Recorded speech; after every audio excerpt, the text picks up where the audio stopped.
আছে। সবাইকে আসসালামু আলাইকুম।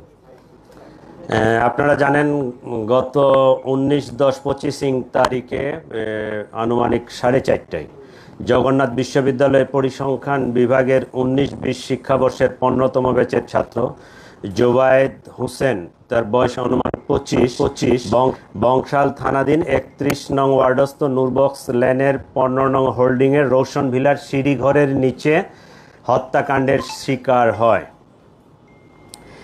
এই জোবায়েদ বার্জিস সাবনাম বর্ষা নামে 18 বছরের একটা মেয়েকে প্রাইভেট পড়াতেন। প্রাইভেট পড়াতে গিয়ে এই টিচারের সাথে এই ছাত্রীর একটা প্রেমের সম্পর্ক গড়ে ওঠে। উল্লেখ্য যে এর আগেই এই বর্ষার সাথে মাহির নামে জনৈক আরেক ছেলের প্রেমের সম্পর্ক। এটা মাহির এবং সেই বর্ষা দুজনে মেনে নিতে পারে নাই। বর্ষার পরিকল্পনা অনুযায়ী জোবায়েদকে হত্যা করার তারা সিদ্ধান্ত নেয়। সেই সিদ্ধান্ত মোতাবেক তারা এই ঘটনার দিনে সে প্রাইভেট পড়াতে আসবে 4টার সময়, এই ইনফরমেশনটা পাস করে মাহির তার বন্ধু আইলান সহ তারা পরিকল্পনা মাফিক আগেই তাদের বাসার নিচে এই গলিতে অবস্থান করে জোবায়েদ যখন এখানে আসে উপস্থিত হয়, তার সাথে কথা কাটাকাটি হয়, তাকে বর্ষাকে ত্যাগ করার কথা বলা হয়, তার ওখান থেকে সরে আসতে বলা হয়। সে এটা বলে যে সে মেয়ে তো আমাকে ভালোবাসে, আমি কেন সরে যাব। এই এক পর্যায়ে তর্কাতর্কির পর্যায়ে এই চাকু দিয়ে তার গলায় পোস্ট দিলে জোবায়েদ রক্তক্ষরণে, অতিরিক্ত রক্তক্ষরণে সেখানে মারা যায়। এই ঘটনায় আমরা মোহাম্মদ মাহির, বার্জিস সাবনাম বর্ষা মেয়েটা এবং মাহিরের যে বন্ধু ফারদিন আহমেদ আইলান, 3 জনকেই আমরা গ্রেফতার করতে সক্ষম হয়েছি। তার কিছু আছে? ঘটনা এইটুকুই। আপনি বললেন যে মাহিরের সাথে নতুন করে বর্ষার সম্পর্ক ছিল, আগে থেকেই ছিল। জোবায়েদের সাথে নতুন করে সম্পর্ক হয়েছে, মানে আগে থেকে সম্পর্ক ছিল জোবায়েদের সাথে। কেউ কি মানে জোর করে কি সম্পর্ক রাখার চেষ্টা করছিল কিনা, মানে বর্ষার সঙ্গে কি জোবায়েদ জোর করে সম্পর্ক রাখার চেষ্টা করছিল কিনা, এই বিষয়টা ক্লিয়ার করবেন। এবং আপনি বলছেন যে আইলান এবং মাহির আগে থেকেই, পূর্ব থেকেই সেখানে অবস্থান করছিল এবং পরবর্তীতে তাদের কথা কাটাকাটি হয়। এই পুরো বিষয়টা আরেকবার একটু ক্লিয়ার করবেন।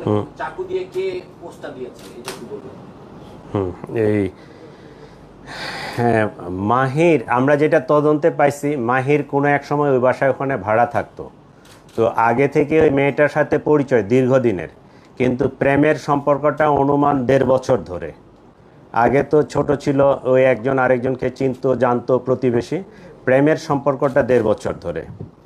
জোবায়েদ 1 বছর ধরে মেয়েটাকে পড়াচ্ছে, সে জগন্নাথ বিশ্ববিদ্যালয়ের ছাত্র। মেয়েটা এর প্রতিও দুর্বল হয়ে যায় জোবায়েদের প্রতি।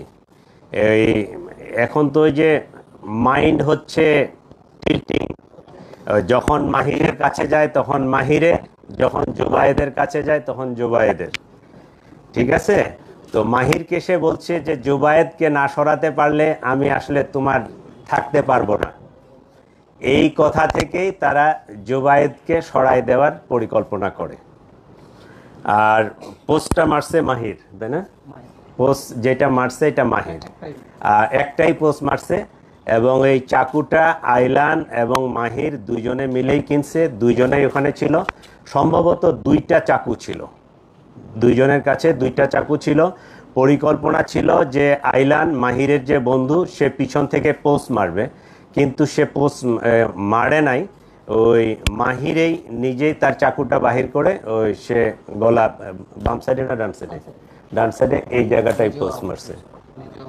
একটা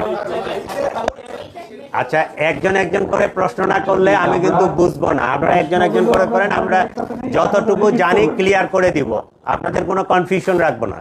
ঠিক কথা হচ্ছে যে মাহিরের মা তাকে হস্তান্তর করেছে, যদিও এটা নিয়ে লালবাগ ডিভিশন বা বংশাল থানা অনেক কিছু তৈরি করেছে, আমরা রিপোর্টাররা বিপদে ছিলাম। যাই হোক, ওটা নিয়ে কথা নাই, কিন্তু মাহিরের মা আসলে তাকে হস্তান্তর করেছে নাকি পুলিশ অভিযান চালিয়ে তাকে গ্রেফতার করেছে? আচ্ছা, ওই আমরা আসামি গ্রেফতারের ক্ষেত্রে অনেক ধরনের টেকনিক অ্যাপ্লাই করি। ঠিক আছে? ওই এখানে চিটাগাংয়ের ওইদিকে কারো বাড়ি আছে? চিটাগাং কেউ আছেন আপনারা? এই রাউজান হাটহাজারি সার্কেলের আমি একসময় এএসপি ছিলাম, ঠিক আছে, সার্কেল এএসপি। তো ওইদিকে ওই যে স্কুলের বাচ্চা টাচ্চা খুব অপহরণ হইতো, অপহরণ হয়ে যায়, নিয়ে যায় জঙ্গলের মধ্যে রাখে, আর টেলিফোনে চাঁদা চায়। তা আমরা করতাম কি, ওই যে টেলিফোনে চাঁদা চাচ্ছে ওকে আইডেন্টিফাই করে ওর বাড়ির ওর বাবা মা অথবা ভাই বোনকে তুলে নিয়ে আসতাম, নিয়ে আসে ওর সাথে নেগোসিয়েশন হইতো যে তুমি ভিকটিমটা ছাড়ো, তারপরে আমরা এটা ছাড়বো। তা আমরা অনেক সময় অনেক টেকনিক অ্যাপ্লাই করি। এইটাও একটা আমাদের টেকনিক ছিল। তার ফ্যামিলির উপর ওই রকম চাপ ছিল যে ওরে আসে যদি আপনারা না দেন, আমাদের কাছে হস্তান্তর না করেন, তাহলে আমরা কিন্তু আপনাদের ফ্যামিলি মেম্বারদেরকে অ্যারেস্ট করব। এইটা আমাদের একটা পার্ট, টেকনিকের পার্ট। ওরা যে এমনি স্বেচ্ছায় আসে ওই হস্তান্তর করছে, বিষয়টা এরকম না। এটা একটা পুলিশি টেকনিকের একটা অংশ।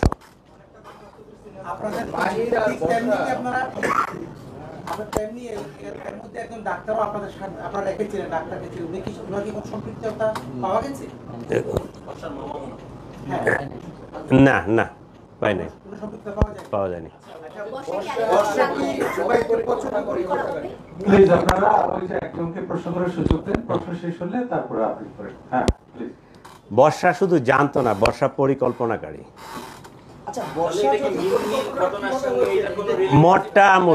মোটামুটি মিন্নির ঘটনার সাথে মোটামুটি সিমিলার।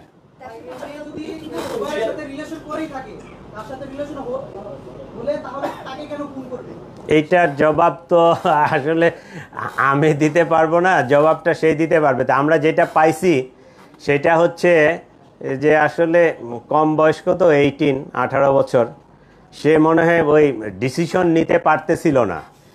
সে যখন মাহিরের কাছে যায়, মাহিরের সাথে তার দীর্ঘদিনের পরিচয়, দীর্ঘদিনের প্রেম, ঠিক আছে। সে মাহিরের কাছে যখন গেছে, মাহিরকে সে বলছে যে জুবাইরকে না সরালে আমি আসলে তার কাছ থেকে সরে আসতে পারবো না।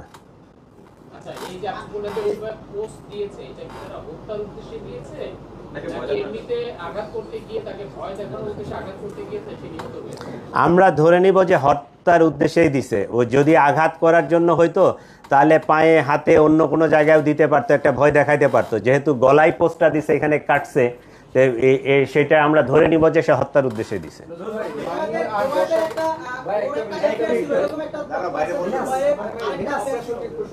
প্রশ্ন না, আমরা আমাদের নলেজে নাই। এখানে সামনে একটু প্লিজ। হ্যাঁ এই যে বর্ষা আর মাহি কতদিন ধরে পরিকল্পনা করে এই হত্যাকাণ্ডের পরিকল্পনা করেছে, আর এই হত্যাকাণ্ডের সাথে রাজনৈতিক সম্পৃক্ততা আছে কিনা? যেহেতু রাজনৈতিক দলগুলো এটাকে অন্যভাবে বলেছে যে এটা নির্বাচনকে সামনে রেখে এই ধরনের হত্যাকাণ্ড হতে পারে, রাজনৈতিক একটা ইয়ে দিতে চেয়েছিল, রাজনৈতিক কোনো সম্পৃক্ততা আছে কিনা? আর মাহি আর বর্ষা কবে থেকে এই পরিকল্পনা করেছে হত্যাকাণ্ড? বর্ষা কি একই সময় আচ্ছা, এইটা রাজনৈতিক কোনো বিষয় এখানে নাই। এইটা ত্রিভুজ প্রেমের কাহিনী, কমপ্লিটলি ত্রিভুজ প্রেমের কাহিনী। এটাকে রাজনৈতিক কালার দেওয়ার কোনো সুযোগ নাই, বা আমরা ওইদিকে তেমন কিছু পাইও নাই, ঠিক আছে। আর এই জিনিসটা ডিসক্লোজ হয়েছে সম্ভবত, মেয়েটা চালু, দুই দিকেই সে সম্পর্ক বজায় রাখছে। একটা পর্যায়ে মাহির বোধহয় এটা টের পাইছে। ও যখন চার্জ করছে, এটা কবে নাগাদ, 26শে সেপ্টেম্বরের পরে তাদের মধ্যে পরিকল্পনা আসে যে তাকে আমরা ওই সরাই দিবে। মেয়ের সঙ্গে কথা বলার পর বা ইনভেস্টিগেশন করার পর কি প্রশ্নটা আবার বলেন কি?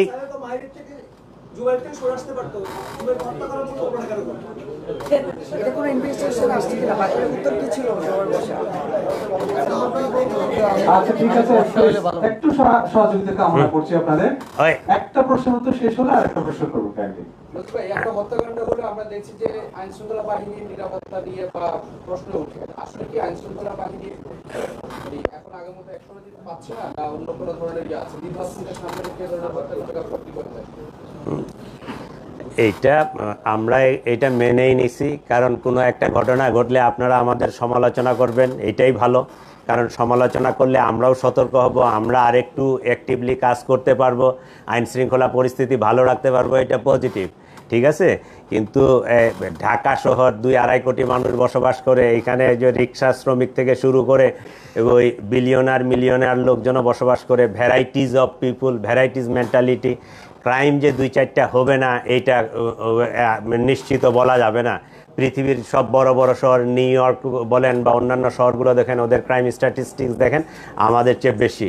আমরা সেই তুলনায় আমরা মনে করব যে আপনাদের সহযোগিতায়, আমাদের সহযোগিতায়, সকলেই মিলে আমরা ঢাকা শহর অনেকটা নিরাপদ। 100% হয় আমি বলতে পারবো না যে একেবারে 100% ক্রাইম ফ্রি, এটা করাও সম্ভব না, বাট আমরা এইটা চেষ্টা করি যে সবসময় একটা সহনশীল মাত্রায় যেন থাকে, পাবলিকের মধ্যে যেন যে সেন্স অফ সিকিউরিটি এইটা যেন থাকে, এইটাও আমরা চেষ্টা করি, এটা করে যাচ্ছে।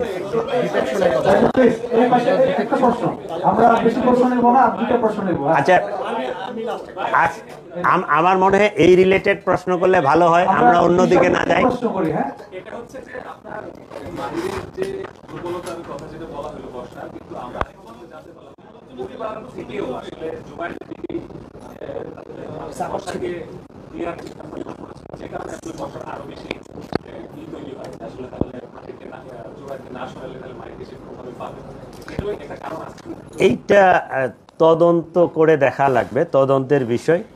এখন পর্যন্ত আমরা ওই যে মোবাইলগুলো সিজ করা ছিল, মোবাইলের ওদের যে ফরেনসিক করে যে কনভারসেশন বা ওই মেসেজ, ওই যে জিনিসগুলো পেয়েছি, এখন পর্যন্ত আমরা এদেরকেই পাইছি, পরিবারের সদস্যদের ওইভাবে ইনভলভমেন্টটা এখনো আমরা পাই নাই।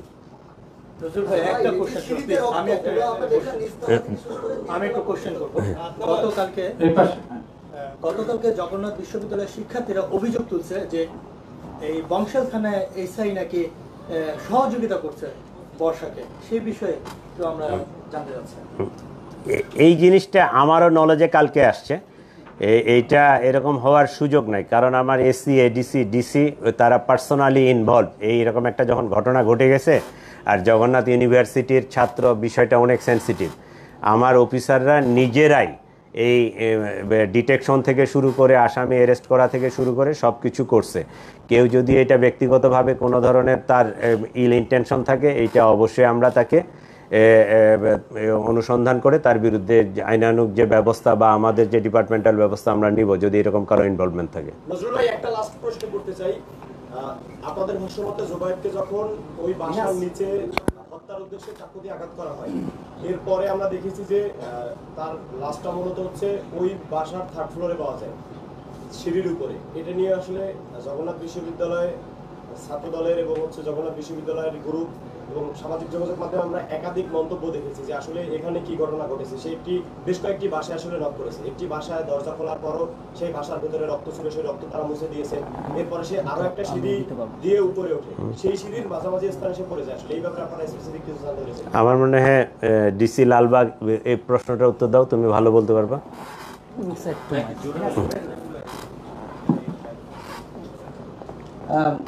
স্যার তো একটা কথা ক্লিয়ার করছে, বর্ষা প্ল্যান করছে এবং সেই জুবাইর যখন মারা যায় তখন বর্ষা উপস্থিত ছিল সেখানে। মানে শেষ কথা আমরা যেটা পাইছি তদন্তে, বর্ষাকে জুবাইর বলছে যে আমাকে বাঁচাও। এখন পর্যন্ত তদন্তে যত পাইছে, বর্ষা বলছে তুমি না শুনলে আমি মাহিরের হব না, এই টাইপের একটা ইয়া ছিল। আর আমাদের তদন্তে যেটা উঠে আসছে, দোতলা থেকে সে বাঁচার জন্যই মূলত দৌড়ায় গেছে। 5 তলায়, 3 তলায় বসার 3 তলায় সিঁড়ি গোড়ায় ছিল এবং সে পুরা নিচের ইয়েটা দেখছে। যে হত্যাকাণ্ড যে হয়েছে, বর্ষা নিজে কনফার্ম হয়েছে। কনফার্ম হওয়ার পরে জুবাইর দোতলায় বেল ছিল, কলিং বেল বাজানে দরজায় ধাক্কা দিচ্ছে। দরজাতে ধাক্কা যখন দিচ্ছে, তার রক্ত দরজা দিয়ে গড়ায় এখানে নিচে পড়ছে।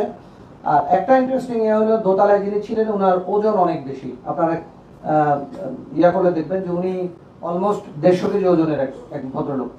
উনি উঠে যখন দরজা খুলছেন, মানে অনেকক্ষণ সময় লাগছে, অনেক তদন্তে এটা আসছে। উনি উঠে যখন দরজা খুলছেন ততক্ষণে মাহির 3 তলায় পৌঁছে গেছে। দোতলায় ধাক্কা 3 তলায় পৌঁছানোর পরে সে ইয়াকে পাইছে, বর্ষাকে পাইছে। ওইখানে এসে বর্ষাকে বলছেন আমাকে বাঁচাও। বর্ষা যেহেতু চাইছে যে জুবাইর চলে যাক, সে আর কোনো হেল্প করে নাই, বলছে যে তখন ওইখানেই জুবাইর পড়ে গেছে। এইটুক তদন্তে আসছে, আমাদের এর বাইরে কিছু আমরা জানি না। এখন পর্যন্ত। মানে স্বাভাবিকভাবেই বাঁচার জন্য সে তো দৌড় দিছে, এটাই স্বাভাবিক, এটাই স্বাভাবিক। আচ্ছা আমরা মনে হয় শেষ করি। না আপনি অনেকগুলো প্রশ্ন করছেন, না আপনি আর করেন না, উনি অনেকগুলো প্রশ্ন করছেন। না না